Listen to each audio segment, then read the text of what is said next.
next step after we've made our chop is that we want to clean up the edges as best we can, and this will allow the wound to heal over more cleanly.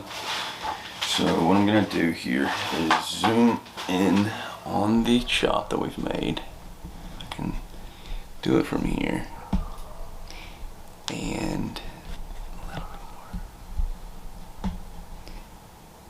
There we go. I'll turn this slightly towards you so you can just see a little bit what we're working with here. And then we're going to cut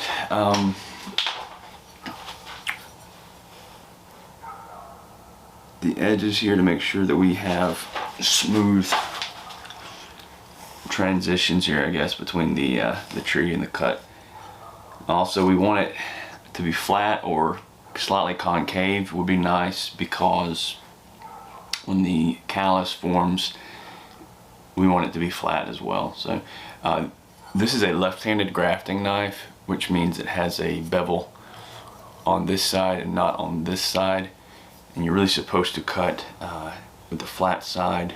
You really, I mean, I use it, I don't really do much grafting, so I use it to clean up chops a lot, but you're really supposed to use the flat side to whatever you're cutting for an even cut, like so. So we've smoothed off that spot, and let's look at the top. It looks like the rest of this chop is very clean, except maybe right in here. So I'm going to try gently just to remove a little from right here, just to make it as smooth as we can and make it very easy for the callus to form here. Okay, so now we've made our cut. I'm gonna get over here where I can see, probably get my face in the camera a little bit. We've made our cut. It is clean. I'm gonna ignore these little branches that I cut. We're gonna apply cut paste to it. If I can find some, I have it, here it is. Okay. Speaking of cut paste, I am actually either when I upload this video or shortly after, I have a lot of cut paste that I've made that I'm probably going to put it for sale on my website. I'm going to test it out a little bit first, so it may not be just now, but I will send out like a community post, or I'll mention in a video or something whenever I got it, and once I've had a chance to use it and I can vouch for it, then I'll put it up. And if you guys are interested, I should be able to sell it for cheaper than what you can buy, you know, this sort of cut paste with, but it'll be pretty much the same thing. We'll see. It was just a thought I had, and I'm gonna work on that today or tomorrow. So I'm just going over this cut with this cut paste. I prefer the more rigid cut paste to the kind that's in the tube in general. Now there's nothing wrong with the tube cut paste at all. It works well. I just prefer to be able to put this on very flat, and you can do it with the other. You just have to use something to wipe off the excess, you know. And the thing that I like about this sort of cut paste is that as the tree starts to callus, this cut paste will, on the edges, it will kind of start to peel back with the callus. It doesn't get in the way. So it protects the wound, and then as the callus forms, it kind of gets itself out of the way. And that's a good way to tell if your tree is callusing without messing with the wound, is this cut paste. You'll see around the edges, it'll start to crack all around the edges, just like it looks like it was left out in the sun and plastic that started to crack or something like that. And that's just the putty kind of rolling back with the callus. So also with this kind of putty, I'm licking my fingers constantly. That's because this will stick to your fingers and not be very malleable if you don't. So you kind of have to lick your fingers pretty constantly to make sure that you can maneuver it. This putty will also, in colder weather, become a little harder to work with. If that's the case, a little tip would be to take your container and just put it in a cup or a bowl of warm water for a little bit. Not, you know, don't put water directly in here, but you can warm it up from the outside for a little bit. It will make it easier to work with. All right, so I've covered the edges of my wound. Make sure I haven't missed any on your side.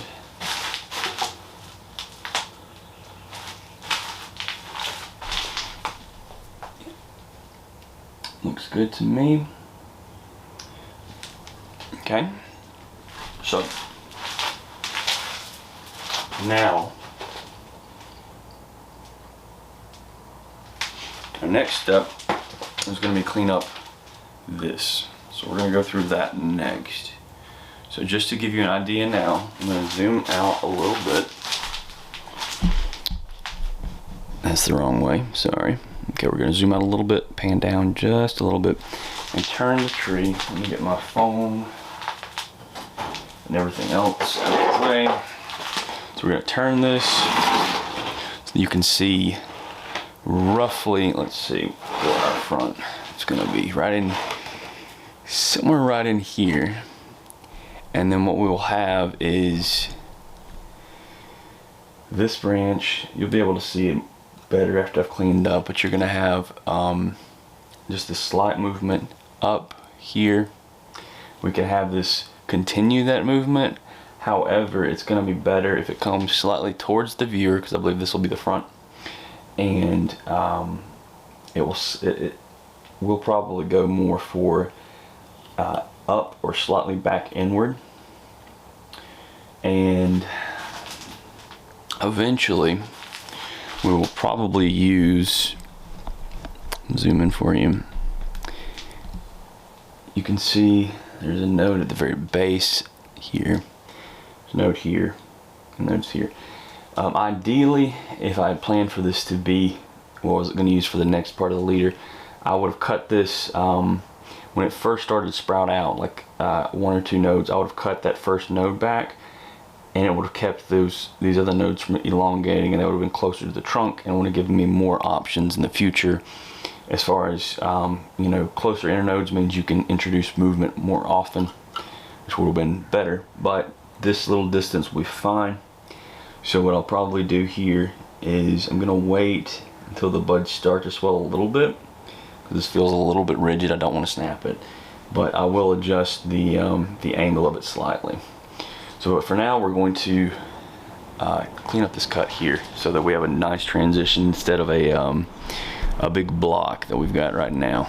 You know, this doesn't really look like a believable trunk line per se. It looks like it's been cut twice, which is exactly what's happened. We need to fix that. So we're gonna work on this, and I am going to hopefully leave this as an uncut video. I'm sure there are gonna be a couple times where I cut it because I am playing on my phone, or I sneeze, or you know, whatever. But a few people have said they enjoyed the thought process, and I said that I do think better when I verbalize it. Most of the time when I'm filming these videos and I've got music playing and I've got me doing the voice overlay, I've usually got my phone cranked up and music playing really loud and dogs barking and all kinds of stuff. So in an attempt to try to do a live one, we're using a different microphone that connects to the camera, and we're doing it where there's not much wind noise, and hopefully I shouldn't be interrupted very much. So all right, now let's get to cleaning up this chop. I'm going to use my old faithful knob cutters. If you guys are wondering, as far as tools go, most of my tools are Kansheen tools. They are intermediate grade. They're fairly expensive. I want to say this was probably $90 or $100, something like that. I'd have to look and see. I really don't remember, but it is completely worth to purchase tools that are higher quality. If you buy one of the sets that are $20 and you get a full kit, that's great for making rough chops or rough cuts. For things that you require precision and you want sharp cuts, you don't want to have to really chop and end up with tears in the wood. Those cheap ones don't do it. It's much more worth it to buy, if you can't afford a whole set. I didn't buy a whole set, to buy a tool at a time. Whenever you see a good deal on one, purchase it. So over time, I've gotten several different sizes of knob cutters. I have this one, it's Kansheen. I have this one, is actually a Masakuni, which is a very expensive, they're like expert grade, but I got it from someone who had an estate sale, I believe, and it's very nice. I have another one about the same size, this Kansheen. However, I bought this one for a specific purpose. It is a little bit of a novelty, but check this out, and I think I've shown this before. A regular knob cutter, I say knob cutter, excuse me, that's not the right term. Anyway, has this sort of angle. When you make a cut, you cut a branch, it cuts just cleanly straight across. These are angled such that when you make a cut, compare the two, you can see this will cut a branch or whatever you're cutting, but it also makes sort of a concave cut, which is really nice for things like this. On a larger scale would be nicer, but you could make this cut and it would already be concave as opposed to being straight across, and then you have to dig it out with knob cutters. So anyway, point being, it's worth it to get tools as you go when you find good deals on them. That's my recommendation. Alright, so let's get started. Let's get the cut paste out of the way for now. First things first, we are going to, let me zoom a little bit. The rest of the tree is going to be irrelevant right now, so let me see if I can zoom in on this whole mess that we've got right here. So a few things we need to look at. Number one, I don't have a pen. This is one of the times where I would like to have a pen just to show you kind of what I am planning on. Alright, so we are going to cut. I'm going to angle this more so that you can see it more along the lines of what we're going to do. I'll just use let's use this knife as a pointer, I suppose. We're going to cut roughly 45 degrees, you know, somewhere right in here, and the idea there is we're going to give this trunk this movement here and get rid of this area of what we call reverse taper here, because this area is thicker than this area. Once in a while you can get away with that if you have a very heavy branch that's already going this way. It can kind of get rid of that. It gives you the illusion that it's not reverse taper, that is a branch that is causing that, which is okay if you do it right. Right now I don't have such a branch. I'm not going to be keeping any of these here on the front. We're going to get rid of those.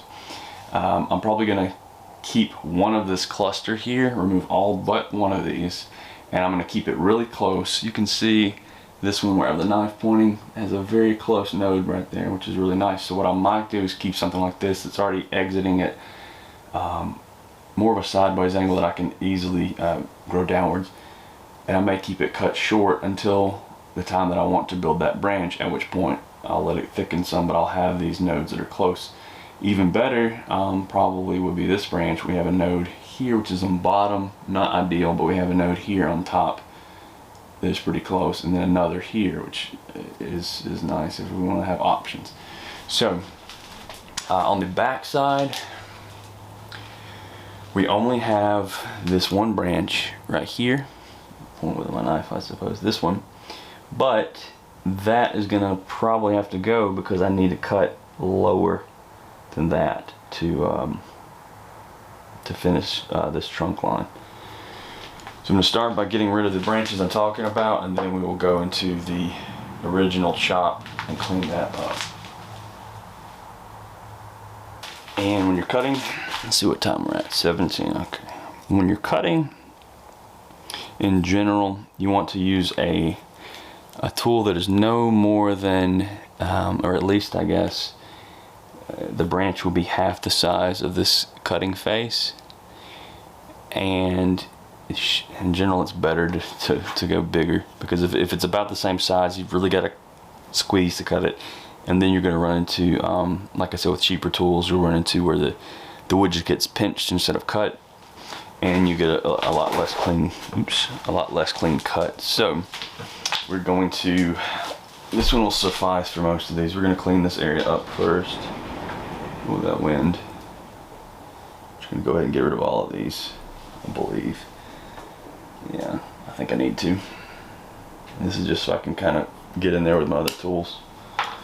And these size cut you could probably use as cuttings for rootings if you want to. I've got my little mini greenhouse that I made last year. We actually got it in here, and I've got it on some bottom heat, and we're gonna see if it works well.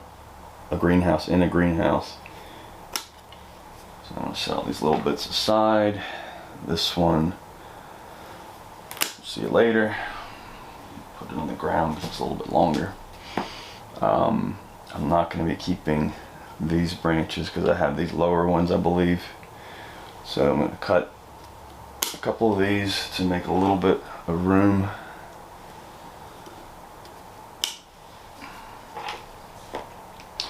This big one here in the back is going to need to go because it is coming out at the same spot from all these others. And as you can see here already, this is a knob. It's not good, so we want to clean that up too. So we'll get to that in just a minute. I'm gonna, for this second, I'm just gonna cut this down so it's out of the way. All right. So now, I'll go ahead and get rid of this guy. And we'll put rooting hormone on all of those and see if we can get a few nice new trees out of those. All right. Now, the question becomes, can I clean this up by using these large cutters? I can.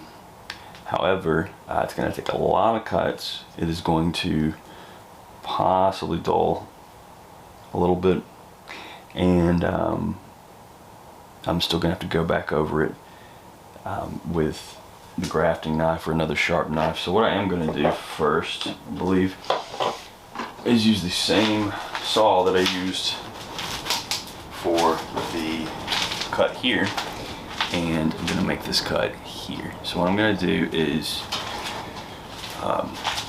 your side, I guess the side opposite of where I'm standing right now, is probably going to be the front, like I said before.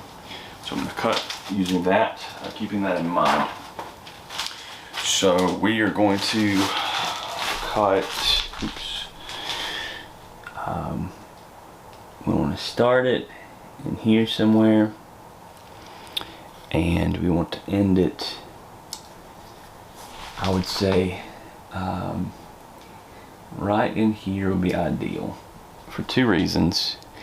One, that is almost a 45-degree angle, so that's good.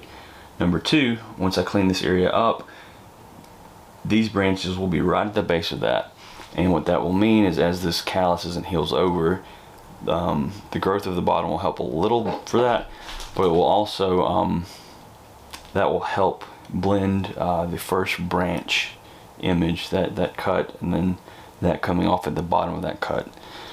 So we're going to try to angle this, let's see, like I said, roughly like so, and we're gonna have to be a little careful because we don't want to cut up here, and we don't want to cut these branches just yet. So let me take some of my very small knob cutters and clean up right here so that I can just cut cleanly.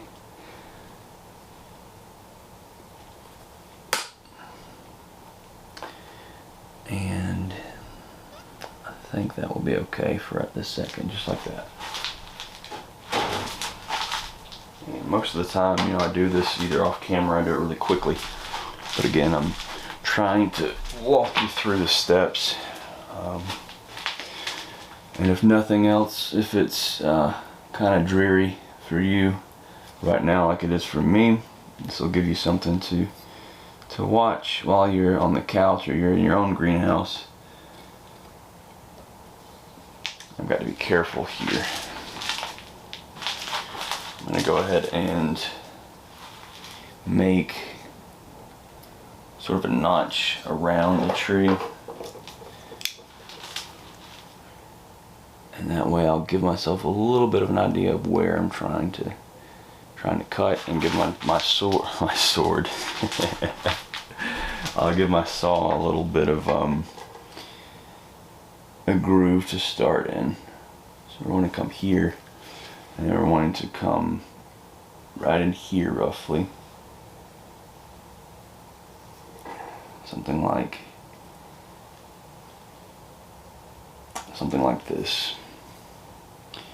And now this is probably a better job for a small rotary tool. I'm not sure where my blades are. Alrighty, getting it started.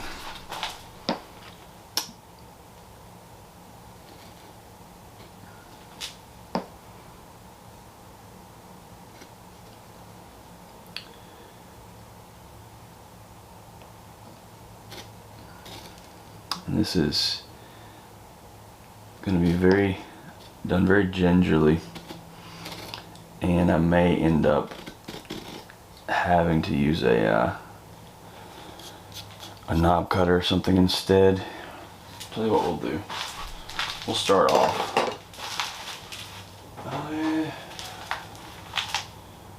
Actually, I got to go find my knob cutters. I'll be right back.